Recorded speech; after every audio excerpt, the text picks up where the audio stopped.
I remember as a kid hearing about the Underground Railroad and picturing black people on trains underground. And so right away, when I first read the novel, I got that feeling again of being a kid growing up in the projects and imagining black people on trains underground. And I thought, oh, well, I can maybe get enough resources to actually fulfill this childhood fantasy. Our production designer, Mark Friedberg, found the Savannah Rail Museum, and we built these tunnel sets from scratch. We actually built trains that run underground, piloted by black folks. That was my first big design challenge, was the Underground Railroad. How do you find a period train? You could find a period train. How do you get it underground? Good question.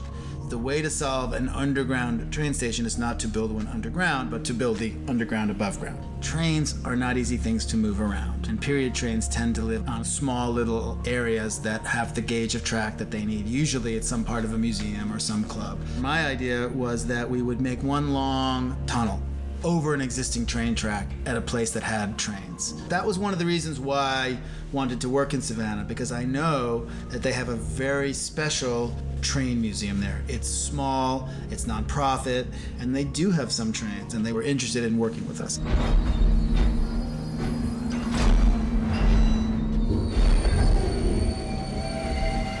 We decided that it would make the most sense to build the tunnel and then to try to build our stations along that tunnel so that the tunnel itself didn't change so much, but what was around the station did. We did them all in Savannah, all on the same piece of track. We would have to shoot one, they would go shoot something else, we would change it around, and we really kind of built them like Russian dolls. We sort of pull the outside station away and there'd be another station underneath it that we'd already built, waiting there. Every time we come down here, something new. On the Tennessee Station, what you see is a muralistic representation of the Genesis story. It's not in the book, but I want to know how this started. And so I got together with one of our writers, Nathan Parker, and we wrote this script called Genesis, about the birth of the Underground Railroad. And it was kind of rooted in reality. We came up with a story where this group of men are working underground, and all the men get caved in. The owner of the mine goes, just leave them and we'll cash in the policy. Instead of digging their way out, they dig their way in.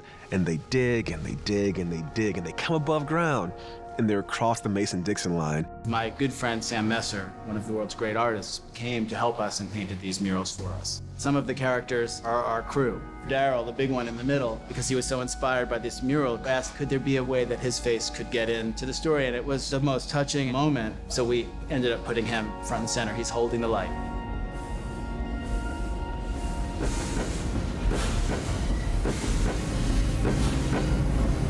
The first time we stood there on our set and drove a period train through the tunnel was a pretty exciting moment. To walk on an actual set, to walk into an actual tunnel and have a train actually come through it, it was amazing. This whole show kind of came out of me just wanting to realize this childhood dream, black people building trains that run underground.